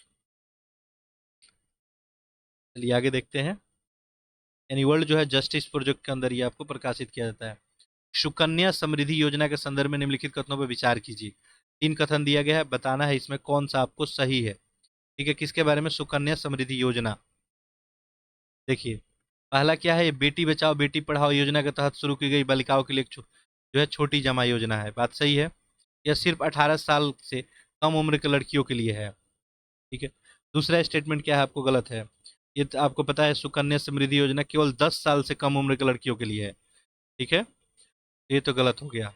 यह योजना पीपीएफ की तुलना में अधिक ब्याज दर प्रदान करती है। तो ये स्टेटमेंट क्या है आपको सही है। ठीक है, तीसरा भी आपको सही है, तो 1 और 3 सही है, 1 और 3 ऑप्शन आपको यहाँ पे सी में दिया गया है। ठीक है, बाकी थोड़ा आप लोग एडजस्ट करेंगे। ठीक है, पीडीएफ थोड़ा सा क्लियर नहीं, जो आपको पीडीएफ हम प्रोवाइड करा देंगे उसमें जो है पूरा क्लियरिटी होगा। ठीक है, मेरे पास अभी वो पहुंचा नहीं है, जल्दी पहुंचेगा, मैं आपको प्रोवाइड कर दूंगा। अक्सर खबरों में रहने वाला आपको डोनेस किस शहर में स्थित है? ये तो आप सभी को पता ही है, डोनेस आपको यूक्रेन में हो जाएगा। अगला देखिए, ये सब जो है योजना और करंट अफेयर है और ऐसे ही आपके एग्जाम में पूछा जाएगा। राष्ट्रीय पेंशन योजना के आपको संबंध में बताइए, विचार कीजिए कौन सा सही है। पेंशन योजना के संबंध में, यह योजना भारतीय रिजर्व बैंक के द्वारा विनियमित किया गया है। ठीक है, पहला स्टेटमेंट आपको क्या हो गया, गलत हो गया। ठीक है, अच्छा, ये राष्ट्रीय पेंशन योजना किन के लिए है? तो जो भी नागरिक हैं वृद्धावस्था में चले जाते हैं उन्हीं के लिए सरकार शुरू किया है। ठीक है, ये पेंशन योजना जो है आपको पेंशन फंड नियामक और आपको विकास प्राधिकरण के द्वारा विनियमित किया जाता है। तो पहला स्टेटमेंट गलत हो गया। ठीक है, याद रखेंगे किसके द्वारा? पेंशन फंड नियामक और विकास प्राधिकरण, यानी पीएफआरडीए द्वारा विनियमित किया जाता है। दूसरा देखिए, एनपीएस के तहत केवल भारतीय नागरिक ही इसके पात्र होंगे। ठीक है, देखिए 18 से 70 वर्ष के आयु के भारत के कोई भी नागरिक हो, चाहे यहाँ के निवासी हो या नहीं हो, ठीक है, एनपीएस में शामिल हो सकते हैं। तो इसमें जो है राष्ट्रीय पेंशन योजना में ये लोग शामिल हो सकते हैं, तो केवल भारतीयों के लिए नहीं है, तो ये भी क्या हो गया, गलत। पुराने पेंशन ढांचे ने के कवरेज, स्थिरता और आपको मापनीयता पे चिंताओं के कारण एनपीएस में बदलाव किया गया है था। ठीक है, ये स्टेटमेंट क्या है आपको सही है।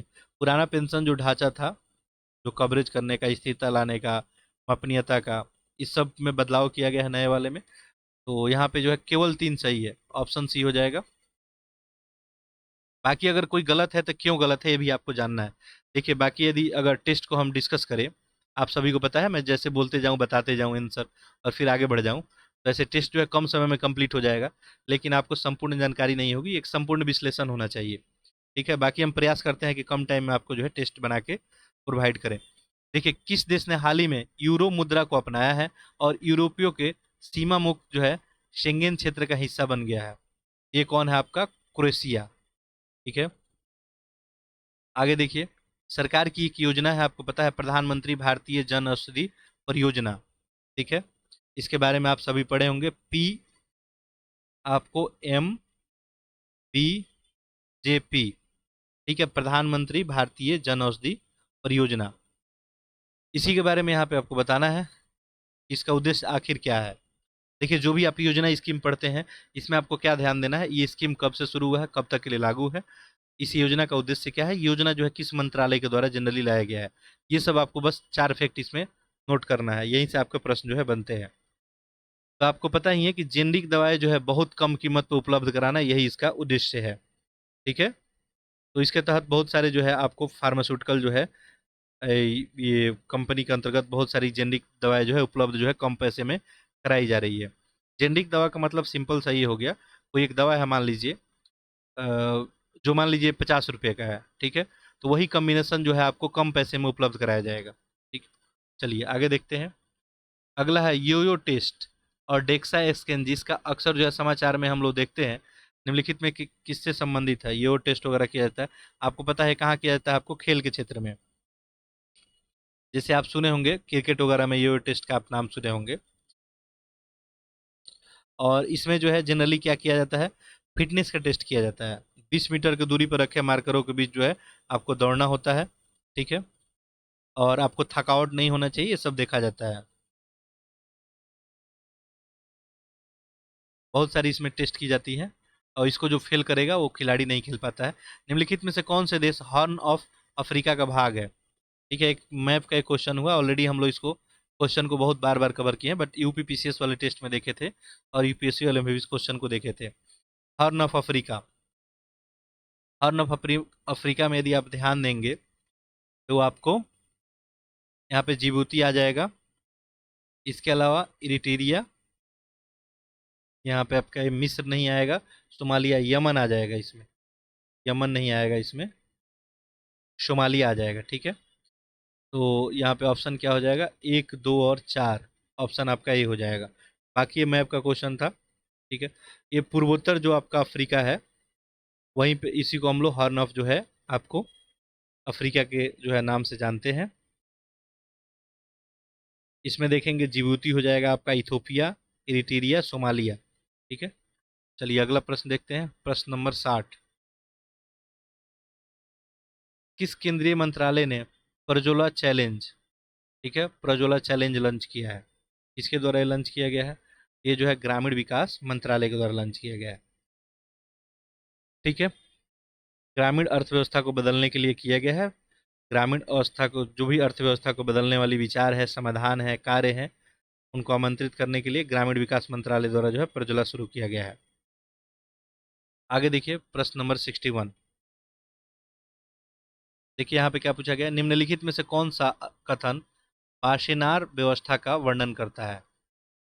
ठीक है, बाशेनार व्यवस्था आपको पता ही पारंपरिक हथियारों और दोहरे उपयोग वाले वस्तुओं और प्रौद्योगिकियों के लिए निर्यात नियंत्रण के लिए है ये बाशेनार व्यवस्था, ठीक है, क्लियर है। चलिए आगे देखते हैं प्रश्न नंबर 62। तो ये सब करंट अफेयर का क्वेश्चन है। नेशनल ग्रीन जो है ट्रिब्यूनल, यानी एनजीटी के संदर्भ में बताना है, कथनों विचार करना है, बताना है कौन सा कथन आपको सही है। पहला देखिए, एक वैधानिक निकाय है, ये बिल्कुल है। ये क्या करती है एनजीटी आपको, नेशनल जो है ग्रीन ट्रिब्यूनल, तो पर्यावरण संरक्षण का काम करती है, वन संरक्षण से संबंधित मामले को प्रभावी और शीघ्र निपटान के लिए स्थापित किया गया है। पहला स्टेटमेंट तो सही है। दूसरा देखिए, इस निकाय में व्यक्तियों और संपत्ति को हुए नुकसान के लिए राहत और मुआवजा देने की शक्ति निहित है। तो दोनों ही स्टेटमेंट सही है, एनजीटी का लक्ष्य है, तो ऑप्शन यहाँ पे सी बन जाएगा। आगे देखिए, अगला है आपको, आवधिक जो है श्रम बल सर्वेक्षण किस संगठन मंत्रालय द्वारा प्रकाशित किया जाता है? आसान सा क्वेश्चन आपको, सांख्यिकी और जो है कार्यक्रम कार्यान्वयन मंत्रालय द्वारा किया जाता है, ठीक है, याद रखेंगे। पीरियडिक जो है लेबर फोर्स सर्वे, ये पब्लिश किसके द्वारा किया जाता है? नेशनल स्टैटिक ऑफिस, ठीक है, एनओसी के द्वारा। आगे देखिए, हाल ही में समाचारों में देखा गया शब्द, ठीक है,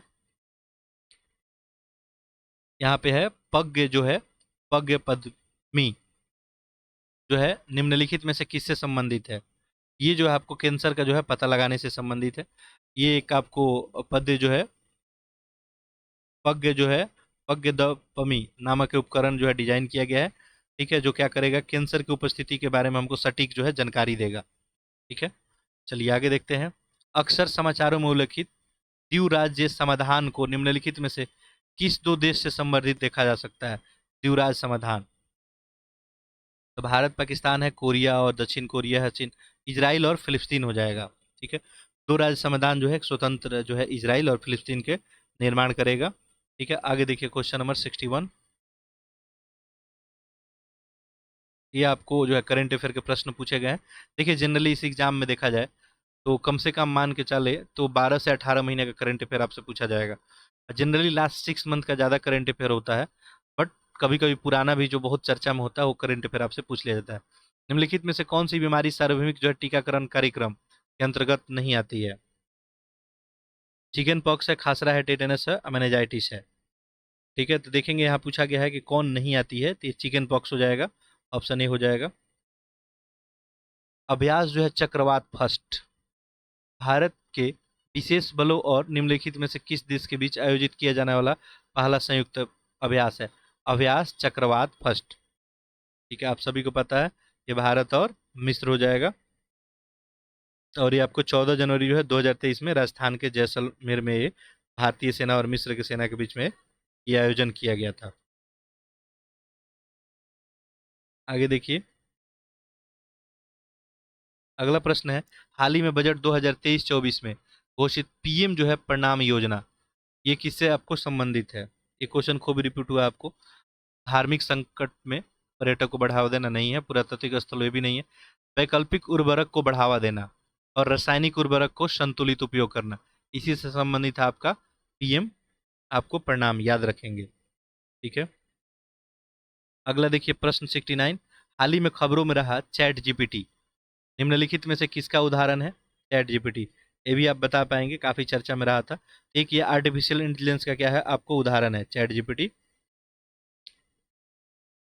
यहाँ पे जो है चैट जीपीटी की बात की जा रही है, जीपीटी यानी आपका जेनरेटिव जो है प्री ट्रेन ट्रांसफार्मर। ठीक है, आगे देखिए, सम्मान के साथ मरने का अधिकार है, ये मौलिक है, कानूनी है, वैधानिक है, सांकेतिक है? तो ये मौलिक अधिकार है, सम्मान के साथ जो है मरने का अधिकार। आगे देखिए, क्वेश्चन नंबर 71, ये एक पॉलिटी का क्वेश्चन रहा।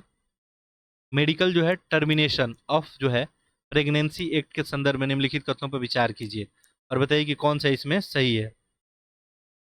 यह 20 सप्ताह तक, असाधारण स्थिति में 24 सप्ताह तक गर्भपात की अनुमति देता है। पहला स्टेटमेंट क्या है आपको, ये तो सही है। अधिनियम के तहत केवल विवाहित महिलाओं को गर्भपात की अनुमति है, ये गलत है, यहाँ पे केवल जो विवाहित महिलाओं को नहीं है। ठीक है, दूसरा स्टेटमेंट क्या हो गया, गलत हो गया, चाहे विवाहित हो या अविवाहित महिला हो, ठीक है, किन्हीं को भी ये अनुमति है, तो ये गलत हो गया, केवल एक सही हुआ। आगे देखिए 72, महात्मा गांधी जो है आपको राष्ट्रीय ग्रामीण रोजगार जो है गारंटी अधिनियम के संबंध में निम्नलिखित में कथन में से कौन सा सही नहीं है? गलत यहाँ पे ढूंढना है आपको। तो यहाँ पे देखिए, अधिनियम मजदूरों के लिए रुपया जो है ₹39 काम करने के कानूनी अधिकार, रुपीज जो है 39 देता है, एक अधिकार आधारित ढांचा है। नेक्स्ट देखिए क्या लिखा हुआ है, मनरेगा आपको एक, यह अनिवार्य है कि कम से कम 1/3 लाभार्थी महिलाएं हों, ये तो अनिवार्य है इसमें। न्यूनतम मजदूरी अधिनियम 1948 के तहत राज्य में खेतीहर मजदूरों के लिए निर्दिष्ट वैधानिक न्यूनतम मजदूरी के अनुसार मजदूरी का भुगतान किया जाएगा, ये तो है इसमें। अगला देखिए, मनरेगा जो है सभाओं को उन कार्यों की सिफारिश करने के लिए अधिकृत करती है जो किए जाने और कम से कम 1/3 जो है कार्यों को उनके द्वारा निष्पादित किया जाना चाहिए। ये क्या हो गया आपको, गलत हो गया, यहाँ पर गलत ही ढूंढना था। आगे देखिए, चलिए इसको हम जूम कर लेते हैं। इस कथनों पर विचार करना है और यहाँ पे बताना है आपको कौन सा आपको सही है। देखिए, इनमें पहला देखिए, ई सिगरेट तंबाकू को जलाती नहीं है, ई सिगरेट की बात हो रही है, ये बात तो सही है, ई सिगरेट जो आपको तंबाकू को नहीं जलाएगी। भारत ने ई सिगरेट की बिक्री पर पूरी तरह प्रतिबंध लगा दिया है, नियमित सिगरेट की तुलना में ई सिगरेट कम हानिकारक होती है। ठीक है, यहाँ पे तीनों ही स्टेटमेंट सही है, ऑप्शन क्या हो जाएगा, डी। आगे देखिए, प्रश्न नंबर कितना देखे थे हम लोग, 73, 74 देखते हैं।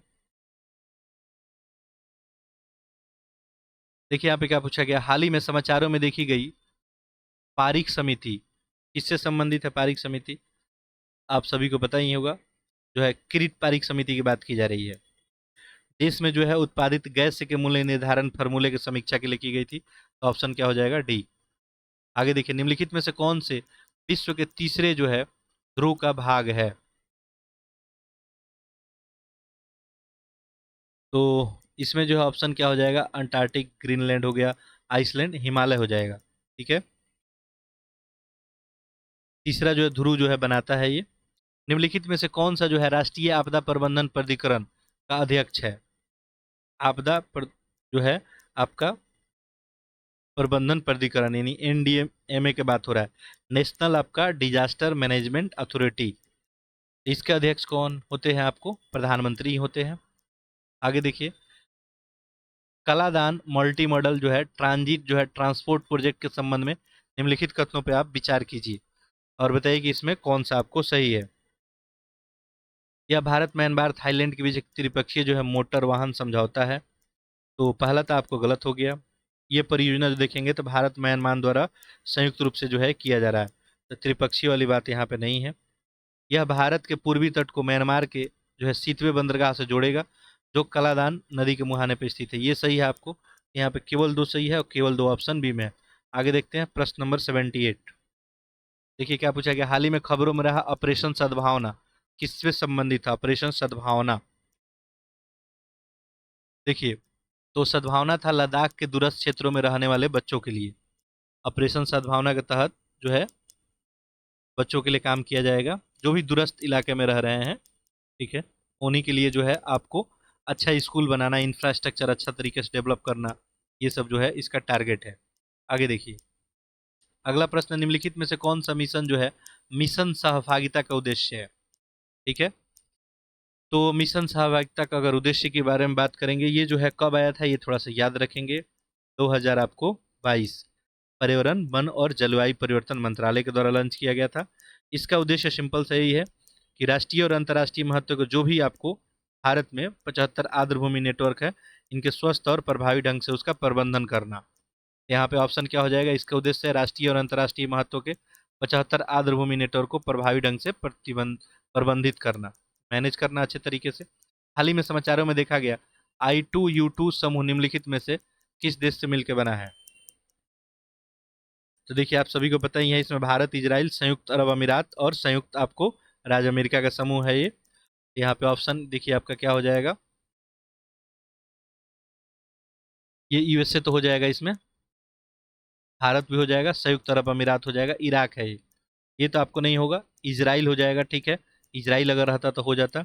इजराइल, संयुक्त अरब अमीरात, संयुक्त आपको राज्य अमेरिका और भारत। यहाँ पे जो है आपका ऑप्शन क्या बनेगा, 1 3 4 ही रहेगा।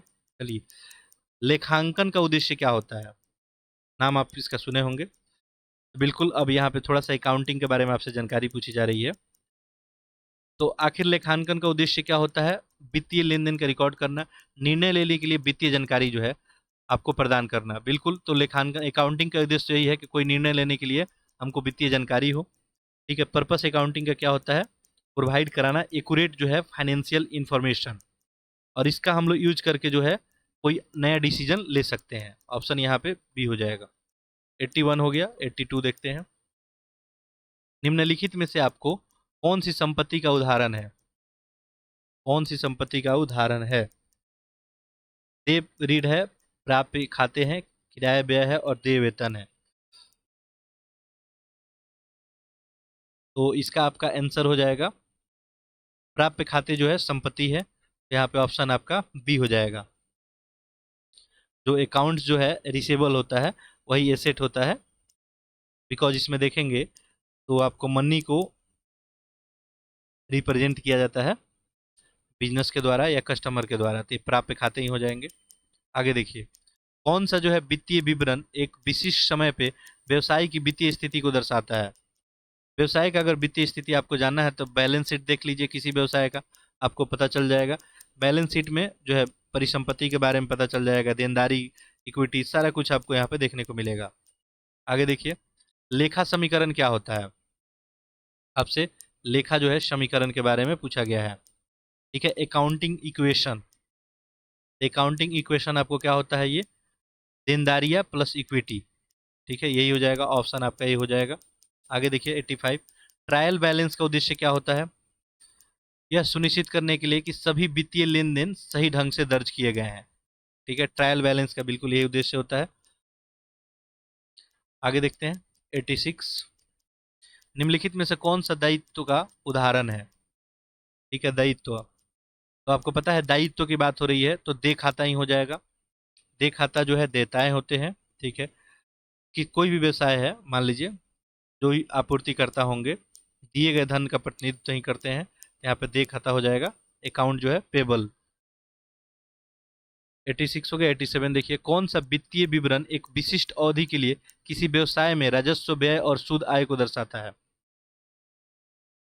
तो यहाँ पे आय के विवरण के बारे में आपसे पूछा जा रहा है, वित्तीय विवरण के बारे में, जो किसी विशिष्ट अवधि के लिए किसी व्यवसाय के राजस्व, व्यय और शुद्ध आय, तीनों चीज को आपको दिखा दे, तो इसमें जो है आंसर क्या बन जाएगा, आय का विवरण, ऑप्शन बी बनेगा। आय विवरण में देखेंगे, एक महीने में भी ये आपको किया जाता है और एक साल में भी किया जाता है, और कोई भी व्यवसाय है उसमें एक महीने या एक जो है साल में किया जाता है, और आय व्यय और शुद्ध आय को इसमें दर्शाया जाता है।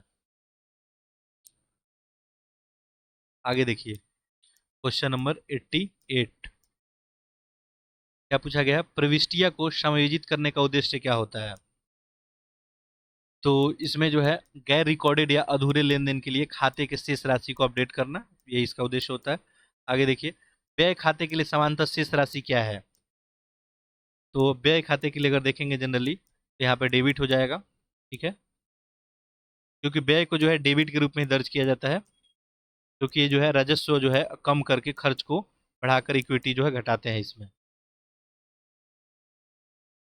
आगे देखिए, क्वेश्चन नंबर 90, प्रोत जो है भवन लेखांकन जो है लेखांकन की एक अवधि विधि है, जो देखिए एक्युरेल जो है अकाउंटिंग के बारे में आपसे पूछा जा रहा है। तो ये जो है राजस्व जब अर्जित किया जाता है तो खर्च जो है जब किया जाता है, ऑप्शन यहाँ पे सी हो जाएगा। आगे देखिए, कौन सी वित्तीय विवरण जो है समय की अवधि में जो है प्रतिधारित आय में परिवर्तन का रिपोर्ट करता है। तो ये जो है जो आएगा आपका प्रतिधारित आय का विवरण, ठीक है, यहाँ पे 91 का क्या बन जाएगा, आपका डी बन जाएगा। यहाँ पे आपको रिटेंड जो है अर्निंग रिपोर्ट के बारे में बात की जा रही है, ठीक है, रिटेंड अर्निंग रिपोर्ट, यहाँ पे ऑप्शन आपका डी ही सही हो जाएगा। आगे देखिए 92, ये सारा जो है अकाउंटिंग से यहाँ पे आपको क्वेश्चन पूछा गया, निम्नलिखित में से किस खाते में सामान्य क्रेडिट बैलेंस है। सामान्य क्रेडिट बैलेंस के लिए जो है आपको पता है देय वेतन हो जाएगा। आगे देखिए, निम्नलिखित में से कौन सा आपका कंट्रा अकाउंट जो है का उदाहरण है। तो यहाँ पे देखेंगे आपका ये तो संचित जो है मूल्यह्रास हो जाएगा, ऑप्शन ए हो जाएगा। एकुमुलेटेड जो है आपका डेप्रिसिएशन की बात की जा रही है। आगे देखिए, क्वेश्चन नंबर आपका 94, जब कोई व्यवसाय जो है भविष्य में की जाने वाली सेवाओं के लिए किसी ग्राहक में अग्रिम रूप से नगद प्राप्त करता है तो उसे हम क्या बोलते हैं। अग्रिम रूप से अगर नगद मिल जाए तो इसे हम क्या बोलेंगे, प्राप्त होने पर नकदी को दायित्व के रूप में दर्ज करते हैं हम लोग। देखिए, कोई भी व्यवसाय हो रहा है, भविष्य में की जाने वाला कोई भी सेवा है, उसके लिए ग्राहक से अग्रिम ही क्या किया जाए, नगद ले लिया जाए उसे, तो इसे हम प्राप्त करने पर नकदी के दायित्व के रूप में दर्ज करते हैं हम लोग इसे, ठीक है।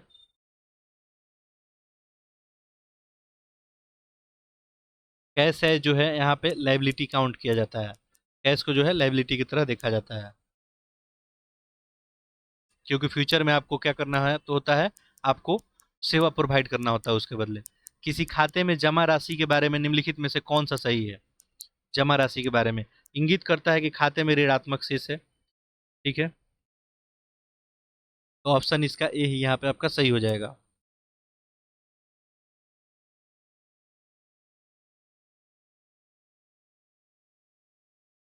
आय विवरण का उद्देश्य क्या होता है, ठीक है, पूछा गया आपसे आय विवरण का उद्देश्य, ठीक है। देखिए, आय विवरण का जनरली जो उद्देश्य होता है, किसी विशिष्ट जो है अवधि में कंपनी के राजस्व, व्यय और शुद्ध आय या हानि को दिखाने।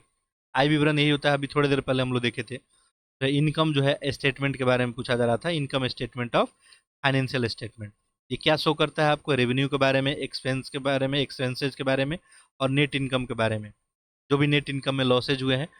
तो कोई भी विशिष्ट अवधि में कंपनी का जो राजस्व है, जो व्यय है और शुद्ध आय या हानि है, इसको दिखाने के लिए आय विवरण हम लोग देखते हैं। तुलन पत्र का उद्देश्य क्या होता है। तुलन पत्र, इसका उद्देश्य क्या होता है आपको, बैलेंस शीट के बारे में आपसे पूछा जा रहा है। देखिए, एक विशिष्ट समय पे कंपनी को वित्तीय स्थिति के बारे में जानकारी प्रदान करना, ठीक है, बैलेंस शीट का यही उद्देश्य ही होता है, ठीक है। क्वेश्चन नंबर 97 हो गया, 98 देखते हैं। थोड़ा सा वेट करेंगे,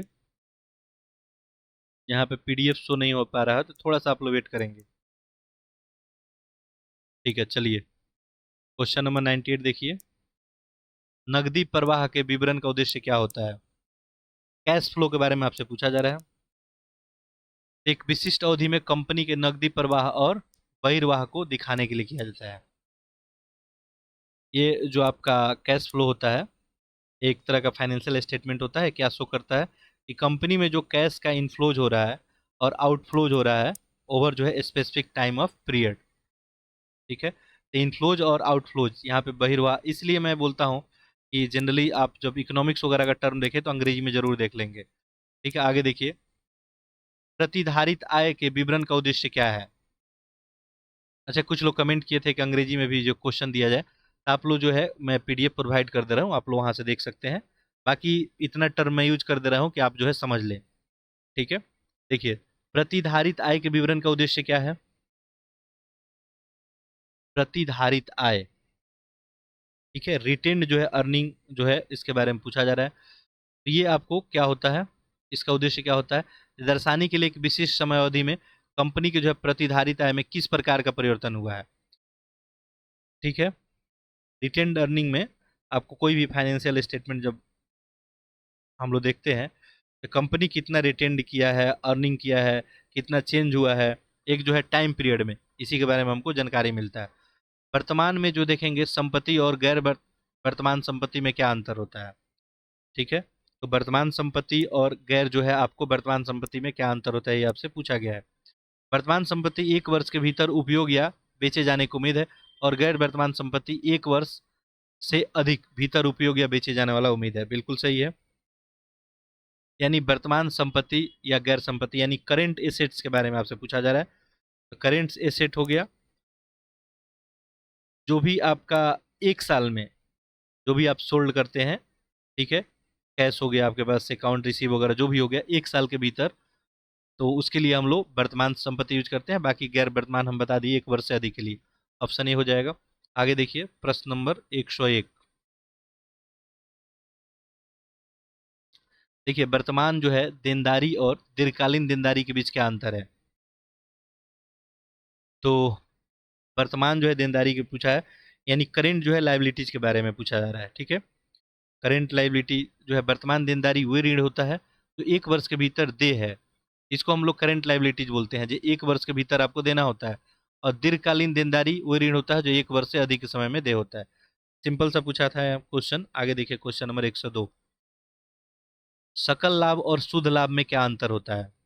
आप ये टर्म बार बार सुनते होंगे, ग्रॉस प्रॉफिट सुनते होंगे आप लोग, और टोटल रेवेन्यू सुनते होंगे आप। ठीक है, दोनों में क्या अंतर है ये पूछा जा रहा है। देखिए, सकल लाभ कुल राजस्व जो है माइनस बेची गई वस्तुओं की लागत होती है, और शुद्ध लाभ जो है सकल लाभ घाटा परिचालन व्यय होता है। ऑप्शन ए ही आपको क्या हो जाएगा, सही हो जाएगा। ग्रॉस प्रॉफिट जो आपका होता है डिफरेंस होता है किससे? टोटल रेवेन्यू से। ठीक है, नेट जो आपका प्रॉफिट होगा, नेट प्रॉफिट क्या होगा आपका? ग्रॉस ग्रॉस प्रॉफिट में से माइनस कर लेंगे आप जितने भी तरह का आपका ऑपरेटिंग जो है एक्सपेंसेज होगा और इंटरेस्ट और टैक्सेस, तब आपका क्या आ जाएगा? नेट प्रॉफिट आ जाएगा। तो पहला ही आंसर है यहाँ पे आपका सही हो जाएगा। निम्नलिखित में से कौन सा लेन देन कंपनी की शेयर पूंजी में वृद्धि करेगा? कौन सा लेन देन जो है कंपनी के शेयर पूंजी में वृद्धि करेगा ये पूछा जा रहा है। देखिए, निवेशकों के नए शेयर जारी करना, नया नया शेयर जारी किया जाएगा, ऐसे जो है शेयर पूंजी में वृद्धि होगा। शेयर का समूल्य मूल्य क्या होता है? शेयर का समूल्य मूल्य पूछा गया है। एक शेयर का अंकित मूल्य ही होता है। ठीक है, यानी आपका सुनते होंगे आप फेस वैल्यू ऑफ शेयर। ठीक है, तो पर value is the face value of share होता है। एक शेयर का अंकित मूल्य हो जाएगा। आगे देखें, प्रश्न नंबर 105 जो है स्टॉक जो है स्पिल्ट क्या है? स्टॉक स्पिल्ट, तो ये मौजूदा शेयर का कई शेयरों का विभाजन जो है स्टॉक स्पिल्ट। स्टॉक को क्या कर दें? अलग अलग कर दें। ठीक है, आगे देखिए, शेयर जो है पुनर्खरीद लेन देन कंपनी के बैलेंस शीट को कैसे प्रभावित करता है? शेयर का अगर पुनर्खरीद लेन देन हो, ये बैलेंस शीट को क्या प्रभावित करेगा? करेगा तो कैसे करेगा? संपत्ति में कमी और इक्विटी में आपका वृद्धि हो जाएगा। आगे देखिए, अतिरिक्त भुगतान जो है पूंजी खाते का उद्देश्य क्या होता है? अतिरिक्त आपका भुगतान पूंजी खाता, इसका उद्देश्य क्या है ये आपको बताना है।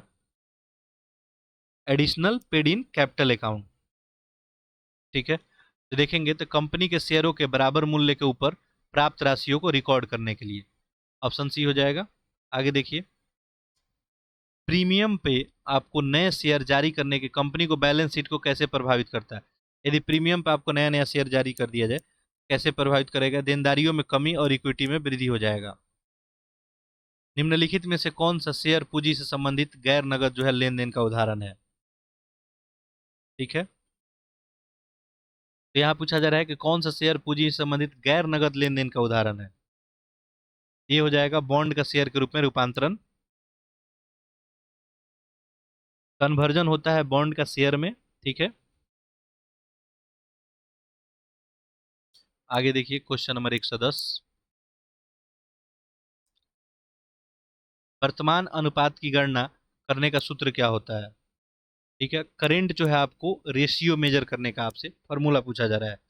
देखिए, वर्तमान संपत्ति डिवाइड वर्तमान जो है देनदारी, सिंपल सा है, ठीक है, याद रखेंगे। ऑप्शन यहाँ पे ए बन जाएगा। वर्तमान संपत्ति या वर्तमान जो है देनदारी, बिल्कुल यही हो जाएगा आपको, ठीक है। वर्तमान अनुपात जो है गणना करने का सूत्र।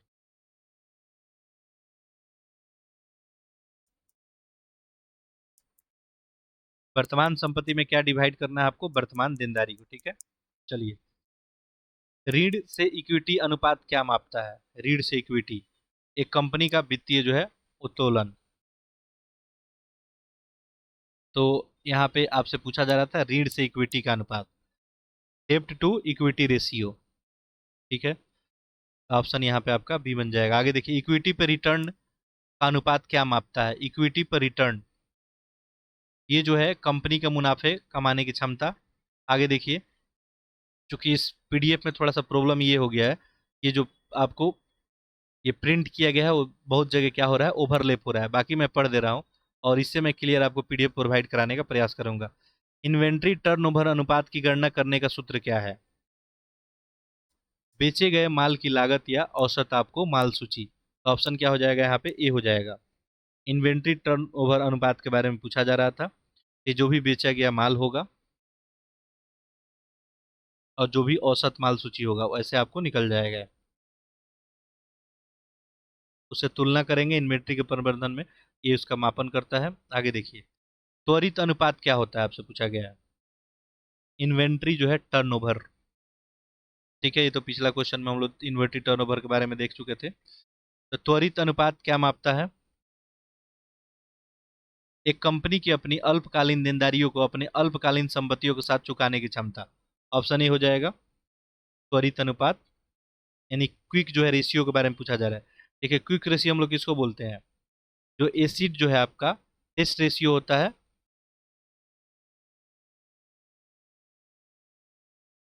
कैश फ्लो स्टेटमेंट का उद्देश्य क्या होता है।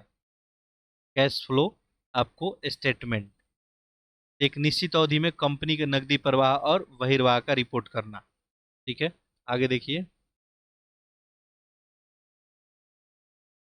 116, कैश फ्लो स्टेटमेंट का कौन सा खंड कंपनी का मुख्य व्यवसाय संचालन में नकदी प्रवाह का रिपोर्ट करता है। ये संचालन गतिविधियां हो जाएंगी। कैश फ्लो स्टेटमेंट का कौन सा खंड कंपनी के मुख्य व्यवसाय संचालन से, ठीक है। ऑपरेटिंग एक्टिविटीज के बारे में आपसे पूछा जा रहा था। परिचालन गतिविधियां से सकारात्मक नकदी प्रवाह क्या दर्शाता है। ये कंपनी अपने मुख्य व्यवसाय संचालन से नकदी जो है पैदा कर रही है। कैश फ्लो स्टेटमेंट का कौन सा खंड संपत्ति संयंत्र और उपकरण की खरीद और बिक्री के नकदी प्रवाह का रिपोर्ट करता है। ये जो है निवेश गतिविधियों करता है। वित्त पोषण गतिविधियों में नकारात्मक नकदी प्रवाह क्या दर्शाता है।